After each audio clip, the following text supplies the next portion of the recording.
আল্লাহ পাক বলছেন ওয়ামা খালাকতুল জিন্না ওয়াল ইনসা ইল্লা লিয়াবুদুন বা'দা আউযু বিল্লাহি মিনাশ শাইতানির রাজিম ওয়ামা খালাকতুল জিন্না ওয়াল ইনসা ইল্লা লিয়াবুদুন।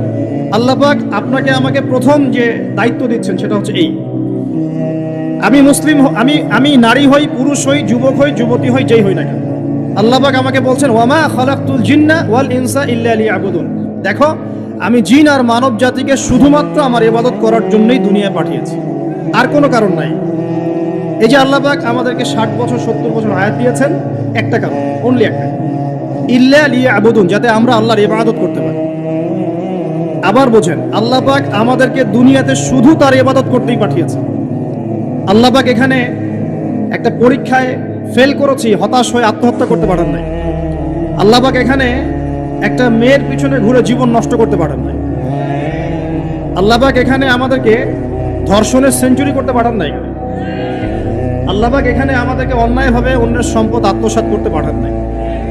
মাদকের যে ভয়াল থাবা চলছে এর মধ্যে নেশায় বুধ হয়ে যাওয়ার জন্য আল্লাহ পাক আমাদেরকে পাঠান নাই। কি জন্য পাঠিয়েছে? পলিটিক্যাল মারামারি করতে আল্লাহ পাঠান নাই আমাদেরকে দুনিয়ায়। সোশ্যাল ক্ষমতার দ্বন্দ্বে লিপ্ত হওয়ার জন্য পাঠান নাই।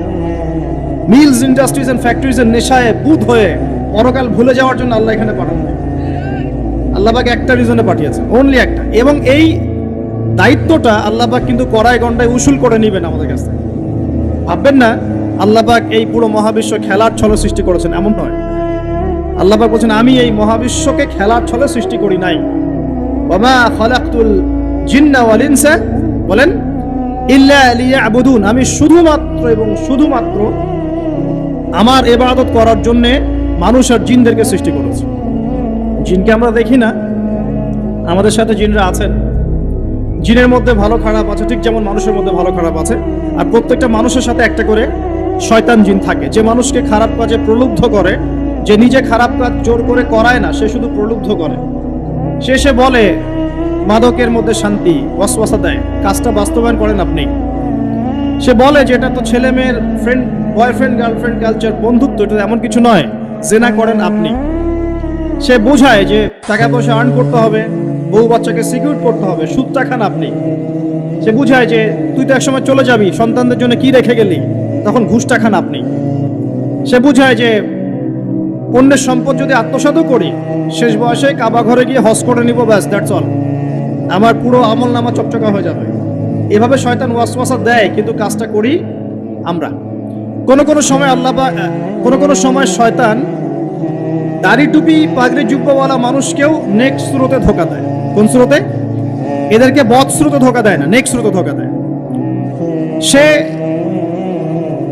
একটা কাজকে কল্যাণ খায়ের মনে করেই এমন কিছু করে যেটা শয়তান তার সামনে ফুটিয়ে তোলে নেক হিসেবে, কিন্তু আসলে এর পিছনে একটা খারাপ উদ্দেশ্য ছিল। দাড়ি টুপিওয়ালা মানুষকে নেক্সট স্রোতে শয়তান ধোকা দিয়ে ফেলে। কোনো সময় ভিতরে অহংকার জন্ম দিয়ে দেয়, কোনো সময় ডিগ্রি সার্টিফিকেটের কামান্ড নিয়ে আসে, কোনো সময় নারী দিয়ে পথভ্রষ্ট করে ফেলে, আর কোনো সময় অর্থের প্রলোভন দিয়ে পথভ্রষ্ট করে। তো শয়তান কিন্তু কাউকে ছাড়ে না। আমি মূল জায়গায় আসি। প্রথম যে জিনিসটা এই বিশ্বটাকে ধ্বংস করছে এটা হলো বস্তুবাদিতা, যেটা আমাদের এই সমাজের মধ্যে এখন রন্ধ্রে রন্ধ্রে ঢুকে গেছে। আমি বলছি বারবার, স্ট্যাটাস অর্জন করতে কোনো সমস্যা নেই, কিন্তু যদি এই স্ট্যাটাস আমাকে আমার পরকালীন গোল থেকে সরিয়ে দেয় তখনই সমস্যা। কারণ মৌত কাউকে ছাড়বে না, কবরও কাউকে ছাড়বে না, কিয়ামতের মাঠও কাউকে ছাড়বে না। আর আল্লাহ পাকের সামনে আমাদের সবাইকে ইন্ডিভিজুয়ালি হিসাব দিতে হবে, একজন একজন করে। এমন নয় 10 জন আসবে, তারপর 10 জন, তারপর 10 জন। নো, আব্দুল্লাহ তুমি আসো, আব্দুর রহমান তুমি আসো, এই মুহাম্মদ তুমি আসো, এই দাউদ তুমি আসো, একজন একজন করে। সো এই জিনিসটা যদি আমার মাথায় থাকে তাহলে আমি কিন্তু বস্তুবাদী হতে পারবো না। আমি বলছি দুনিয়া আমার প্রয়োজন। আল্লাহ পাক কি বলেছেন? এই দুনিয়া হচ্ছে সিজনুল লিল মুমিন, নবীজি বলছেন, আর দুনিয়া সিজনুল লিল মুমিন, দুনিয়া মুমিনদের জন্য কারাগার। কারাগার মানে যেখানে আমি স্বতন্ত্র স্বাধীন নই। এখানে প্রশাসন অনেক ভাই বোন আছেন, তারা জানেন কারাগার কি জিনিস, আর যারা 2-1 বার যাওয়া আসা করেছে ওরা জানে কি জিনিস। এখানে আপনার কোনো ব্যক্তি স্বাধীনতা নাই। আপনি আপনার ইস্তেঞ্জা করবেন, শিশি যেতে পারবেন না, আপনি পারমিশন নিতে হবে, তারা নিয়ে যাবে, তারপরে যেতে পারবেন, তাও হ্যান্ডকাপ পরিয়ে। দুনিয়া সিজনুল লিল মুমিন, দুনিয়া মুমিনদের কারাগার। এখানে আপনি খেতে পারবেন না, খাবার আসবে তারপর খাবেন। ঘুমাতে পারবেন না, যখন ঘুমানোর আদেশ দিবে তখন ঘুমাতে পারবেন। তা কতক্ষণ ঘুমাবেন তাও ফিক্স করা। মানে কারাগার মানে কি? যেখানে আপনার ব্যক্তির স্বাধীনতা চলে না, যেখানে আমি চলবো একটা সিস্টেমের আওতায়। এখন নবীজি বলছেন দুনিয়াটাই হচ্ছে কারাগার। আর এই দুনিয়ায় কেমন করে আমি প্রবৃত্তির দাসত্ব করতে পারি? কেমন করে আমি আল্লাহকে ভুলে নামাজ বাদ দিতে পারি? কেমন করে জাকাত সেই কবে ফরজ হয়েছে, মিল ইন্ডাস্ট্রিজ ফ্যাক্টরিজ করেছি, জাকাত দেই না। রমজান মাস যায় আসে যায় আসে যায় আসে, রোজাও রাখি না, তারাবি পড়তে পারি না। কোরআন আমার সামনে মানুষ তেলাওয়াত করে, কোরআন আমার ঘরে পড়ে আছে, শেলফের উপরে ধুলাও আছে, শেলফের উপরে কোরআন ধুলাওয়ালা, ধুলো মাখা। কোরআন পড়ার তৌফিক হয় না, নবীর হাদিসগুলো চর্চা করার তৌফিক হচ্ছে না, ইসলামিক বইপত্র পড়তে পারি না। এই কারাগারের জীবনে বসি আমি একটা মেয়ের পিছনে দৌড়াচ্ছি, মাদক খাচ্ছি, জেনা করছি, কোনো সময় ধর্ষণ করছি, কোনো সময় সুদ খাচ্ছি, ঘুষ খাচ্ছি, দুর্নীতি করছি। এই কারাগারের জীবনে বসি, যেখানে আমার কোনো ব্যক্তি স্বাধীনতা নাই। তাহলে কারাগারের জীবনের মেয়াদ যখন শেষ হবে, যখন তাকে এখান থেকে বের করে নিয়ে আসা হবে, অর্থাৎ মৃত্যু, তখন তার সাথে কিরকম রিমান্ডে আচরণ করা হবে এটা ভালো করে বুঝে নেন। নবীজি বলছেন দুনিয়া সিজনুল লিল মুমিন ওয়াল জান্নাতু লিল কাফির। কাফেরদের জন্য, মুশরিকদের জন্য এই দুনিয়াটা হচ্ছে জান্নাত। জান্নাত মানে কি? যা ইচ্ছা তাই করতে পারবেন। জান্নাত মানে কি? আপনি চাচ্ছেন আল্লাহ আমি এখন একটা খামর চাই, শরাব আপনার সামনে হাজির, চিন্তা করার সাথে সাথে। জান্নাত মানে কি? আল্লাহ আমি আপনাকে দেখতে চাই, আল্লাহকে আপনি দেখতে পারবেন। জান্নাত মানে কি? আপনি মধুর নহর, দুধের নহর, পানির নহর, শরাবের নহর, হুরে নিঈন চতুর্দিকে ঘোরাফেরা করছে। একজন নিম্নমানের জান্নাতি, মানে সবচেয়ে শেষের দিকে যারা জান্নাতে যাবে, তাদের সাথেই দুজন করে হুরে নিঈন, আহাল পরিবার তো আছেই, গেলমান পানপাত্র নিয়ে চারপাশে ঘোরাফেরা করে। জান্নাত মানে কি? যেখানে যা ইচ্ছা তাই করা যাবে, বলার কেউ নাই, বাধা দেওয়ার কেউ নাই, সেখানে কোনো মৃত্যু নাই, সেখানে কোনো অহেতুক কথাবার্তাও নাই, কোনো গাল গল্প নাই, কোনো মিথ্যা নাই, কষ্টের ক্লেশ মাত্র নাই, থুতু ফেলতে হবে না। জান্নাত মানে থুতু ফেলতে হবে না। জান্নাত মানে হাঁচি হবে না, নাক ঝাড়তে হবে না। জান্নাত মানে ইস্তেঞ্জা, পেশাব পায়খানা করার টেনশন নাই।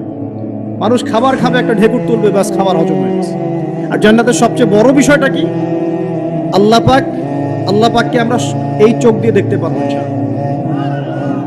আর তার সমকক্ষ একটা বিষয় হচ্ছে আল্লাহ পাক বলে দিবেন যে আমি তোমাদের সবার উপর সন্তুষ্ট হয়ে গেলাম, যাও কোনোদিন অসন্তুষ্ট হবে। ব্যাস, দ্যাটস অল।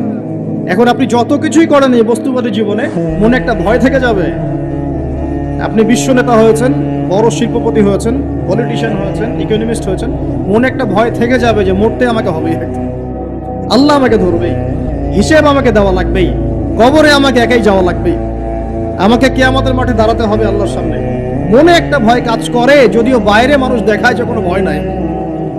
মানুষ বাইরে অভিনয় করে, মানুষ সমাজের মানুষের সাথে বাইরে একটা অভিনয় করে।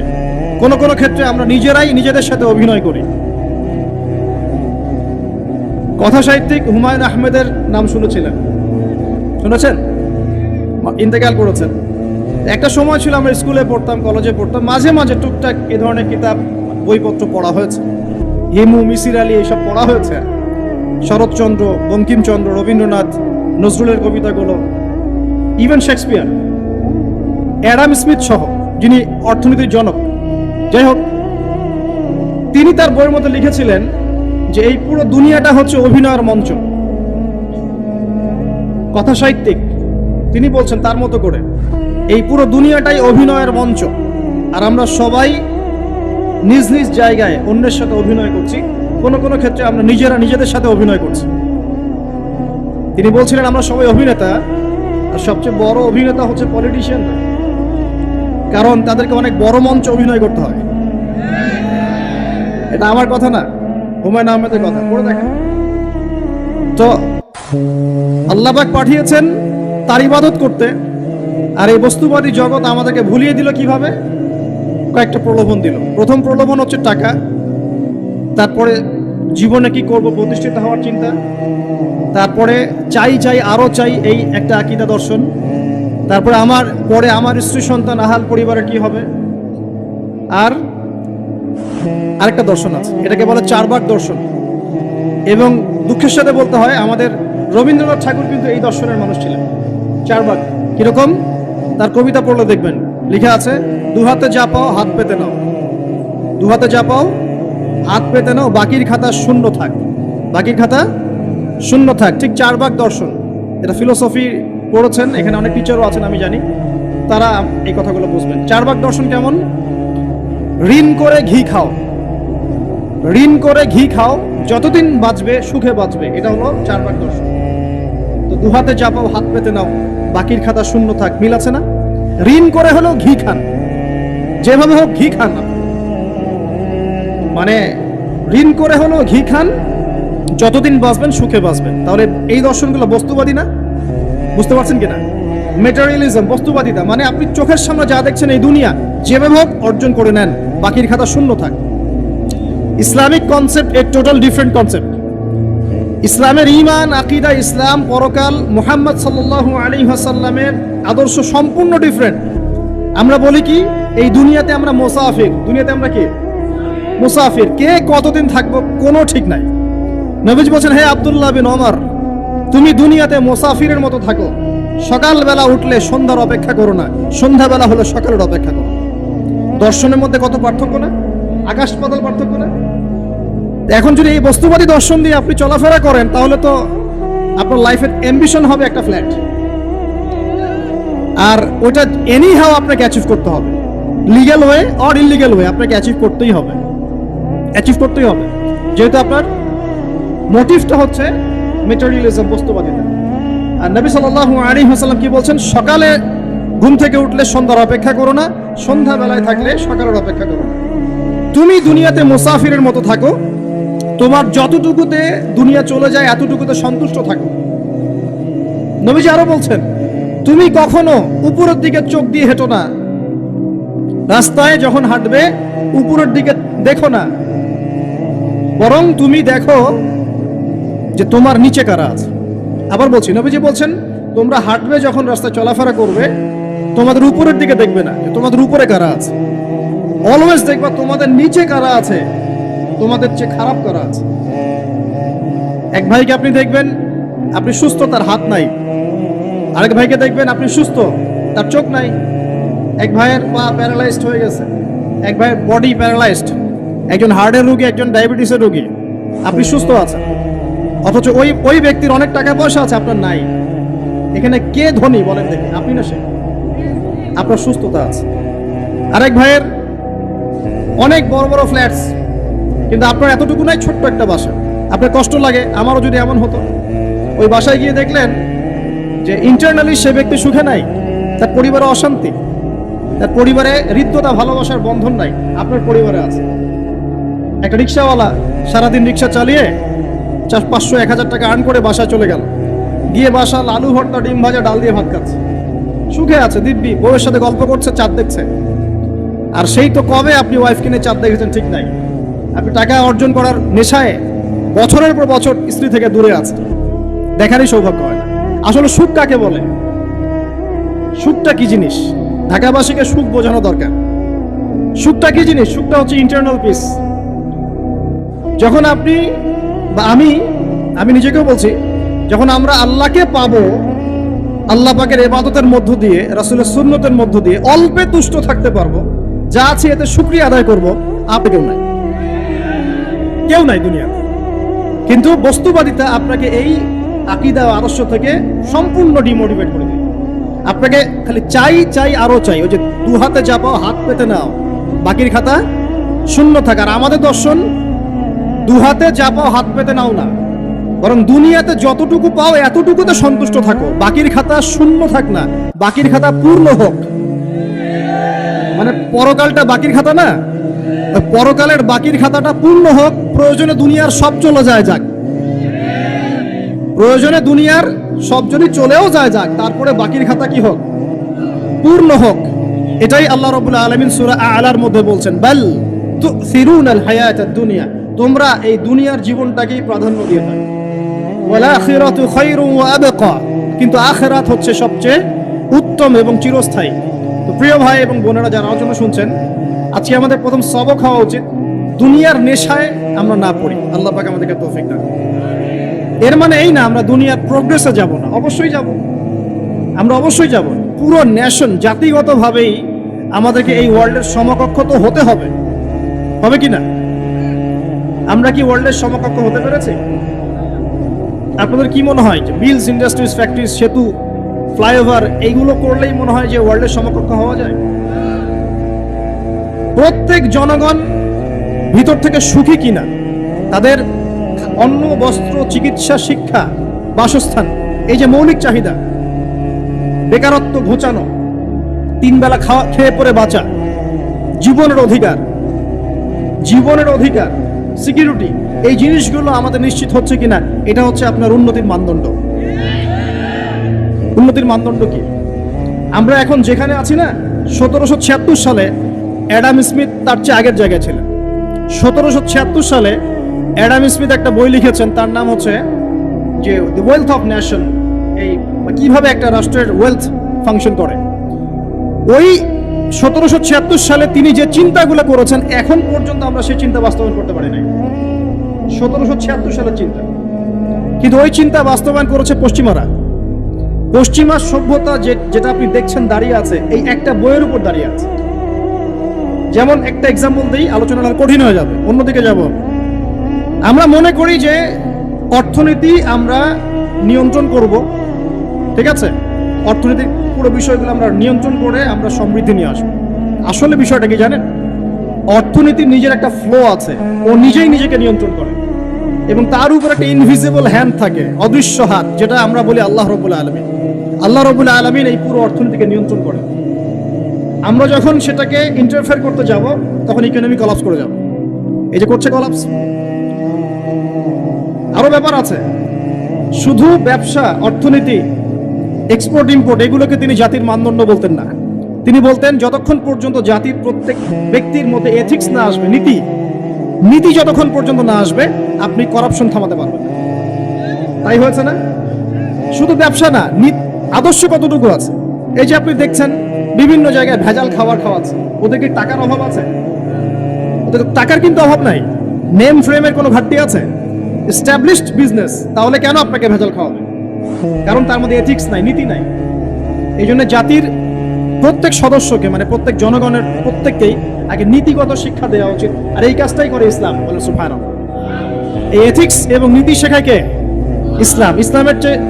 ইসলামের চেয়ে সার্বজনীনভাবে এবং যুগোপযোগীভাবে কেউই এথিক্স শেখাতে পারবে না।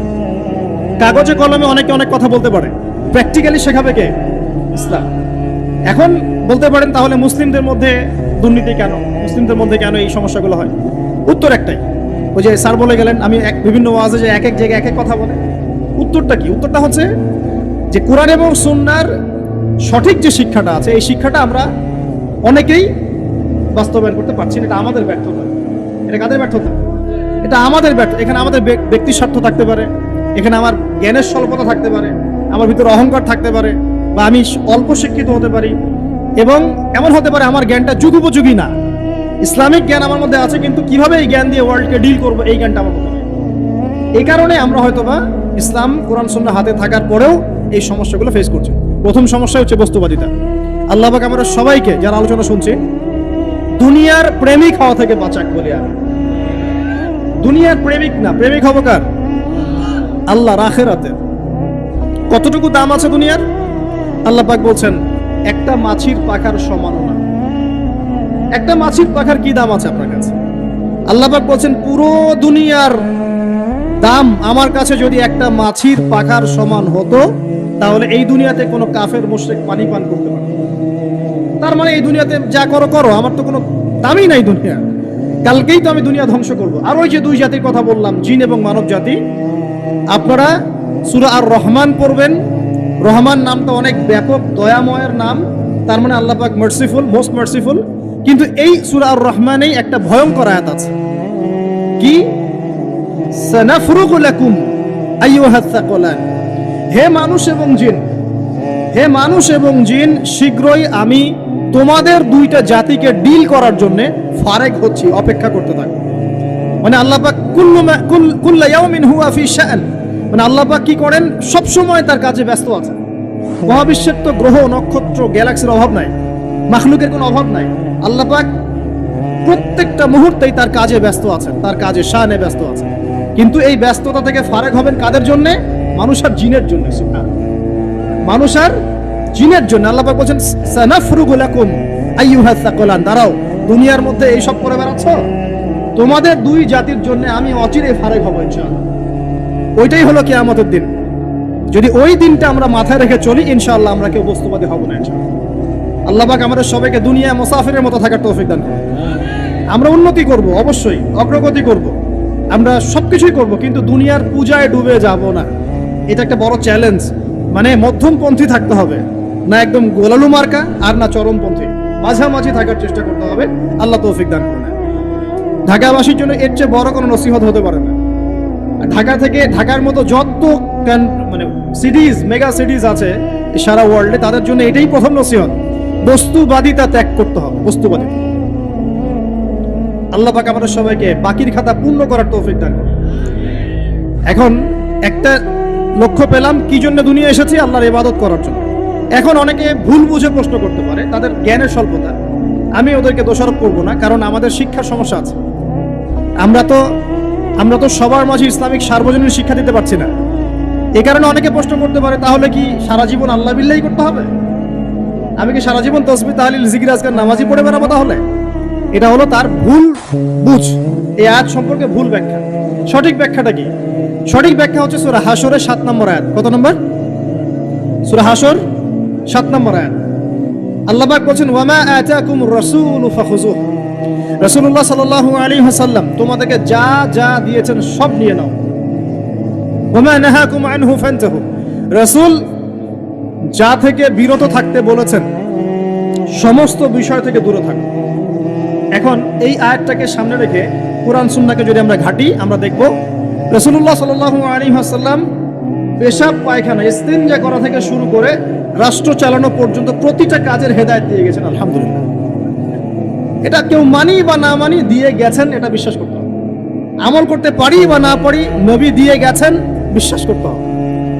দলিল চাচ্ছেন, আপনি সহিহ বুখারী খুলেন, মুসলিম খুলেন, তিরমিজি, নাসাই, আবু দাউদ এগুলো খুলেন, দেখবেন আপনি ইস্তেঞ্জা করবেন কিভাবে, বসবেন কিভাবে, ঢোকার সময় কোন পা দিয়ে ঢুকবেন, বের হওয়ার সময় কোন পা দিয়ে বের হবেন, ইস্তেঞ্জা করার সময় কথা বলতে পারবেন কিনা, কতটুকু বলতে পারবেন, গোসল কেমন করে করবেন, ওযু কিভাবে করবেন, আপনি আগে কি পা থেকে শুরু করবেন নাকি হাত থেকে শুরু করবেন, কিভাবে নামাজ পড়বেন, আগে গিয়ে সিজদা করবেন নাকি ইকামত হবে, আজান হবে, আল্লাহু আকবার তাকবীর দিবেন, কিভাবে নামাজ শেষে বের হয়ে আপনি ব্যবসায় চলে যাবেন, কিভাবে আপনি ব্যবসা করবেন, কিভাবে চাকরি বাকরি করবেন, সমাজের মানুষের সাথে মেলামেশা করবেন, মানুষকে দিনের দাওয়াত দিবেন, ইভেন কিভাবে আপনাকে যদি আল্লাহ ক্ষমতা দেন আপনি কিভাবে সোসাইটি মেনটেন করবেন, সমাজ এবং রাষ্ট্র মেনটেন করবেন, প্রতিটা হেদায়েত খুঁটিনাটি কোরআন এবং সুন্নাহ দিয়েছে আমাদেরকে। এই বিশ্বাস আগে রাখতে হবে। এই বিশ্বাস না রাখলে কেউ মুসলিম হতে পারবে না। I am very sorry to say, এই বিশ্বাস না করলে কেউ মুসলিম হতে পারবে না। আগে বিশ্বাস, তারপরে কাজ করতে পারেন কিনা সেটা পরের ইস্যু। এবং আমি বলে দিচ্ছি, এই যুগে আপনি 100% পারবেন না। সিম্পল, এই যুগে আপনি 100% পারবেন না, এটা স্বাভাবিক। কারণ এই পুরো বিশ্বটা তো ইসলামাইজড না। পুরো বিশ্ব কি ইসলামাইজড? বরং পুরো বিশ্বটা কুফরের উপর আছে। কিসের উপর আছে? পুরো ওয়ার্ল্ডটাই কুফরের উপর আছে, পুরো ওয়ার্ল্ডটাই। একটা এক্সাম্পল দিয়ে আমি প্রমাণ করতে পারি, একটা এক্সাম্পল খালি। আল্লাহ পাক বলছে সূরা মুলক, রাতের বেলা পড়তে হয় না সূরা মুলক? রাতের বেলা সূরা মুলক পড়তে হয়, যে পড়বে তার কবরের আযাব হবে না ইনশাআল্লাহ। কবরের আযাব থেকে আল্লাহ পাক তাকে বাঁচাবেন ইনশাআল্লাহ। সূরা মুলক তেলাওয়াত করতে হবে রাতের বেলা। এই সূরার প্রথম আয়াতে আল্লাহ বলেছেন, তাবারাকাল্লাযী, বরকতময় সেই আল্লাহ, বিয়াদিহিল মুলক, যার হাতে পুরো মহাবিশ্বের ক্ষমতা। কার ক্ষমতা? তাবারাকাল্লাযী বিয়াদিহিল মুলক, বরকতময় সেই আল্লাহ যার হাতে পুরো মহাবিশ্বের ক্ষমতা, সার্বভৌমত্ব। ক্ষমতার বাংলা কি বলতে পারি আমরা? এটাকে ইংরেজিতে আপনারা কি বলেন? আপনারা বলেন সভারেন্টি। কি বলেন? সভারেন্টি বিলংস টু আল্লাহ। এখানে সভারেন্টি বিলংস টু কে? আল্লাহ। কিন্তু এই পুরো বিশ্বের সার্বভৌমত্বের মালিক কি এখন আল্লাহর বাকি আছে? মানুষ নিজের হাতে নিয়ে নিয়েছে। কথা বুঝতে পারছেন না? পুরো বিশ্বে আল্লাহর সার্বভৌমত্ব চলে এখন, মানুষের সার্বভৌমত্ব চলে এখন। তো পুরো ওয়ার্ল্ডটাই কুফরের উপর আছে না? বিশ্বটাই কুফরের উপর। এখন বাদ দেন, এই ওয়ার্ল্ডে আপনি 100% ইসলাম ডিল করতে পারবেন না। সিম্পল, কিন্তু আগে বিশ্বাস করেন যে একদম টয়লেট থেকে শুরু করে আসমান পর্যন্ত সবকিছুই হেদায়েত কোথায় আছে, কোরআন শুনে আছে কি নাই? এখন মানতে পারি না, সেটা আলাদা ইস্যু। কেউ বিশ্বাস করেছে, মানতে পারে না, আল্লাহ তাকে মাফ করে দিবে ইনশাআল্লাহ। বিশ্বাস করেছি, মানতে পারিনি, আল্লাহ মানে বিশ্বাস করেছি, আমল করতে পারি নাই, হে আল্লাহ আমল করতে গিয়েছি, প্রতিবন্ধকতা পেয়েছি, সমাজ এমন ছিল না, বিশ্ব এমন ছিল না, আমি পারি নাই, আল্লাহ মাফ করে দাও। ইনশাআল্লাহ আল্লাহ মাফ করে দিবে ইনশাআল্লাহ। কারণ আল্লাহ পাক বলেছেন, কারো আমল নামায় যদি শিরকের পাপ না থাকে, যে কোনো গুনাহ আল্লাহ যাকে ইচ্ছা মাফ করে দিবে। আমল নামায় খালি শিরকের পাপ রাখা যাবে না, যে কোনো গুনাহ আল্লাহ যাকে ইচ্ছা মাফ করতে পারে। বুঝাচ্ছি, মনে করেন একজন জেনা করেছেন, আল্লাহ মাফ করুক। ওই জেনাকার ব্যক্তি যদি বিনা তওবাতেও মারা যায়, তওবা করে নাই, বিনা তওবাতেও মারা যায়, কালকে আমাদের মাঠে আল্লাহ পাক তাকেও মাফ করতে পারেন।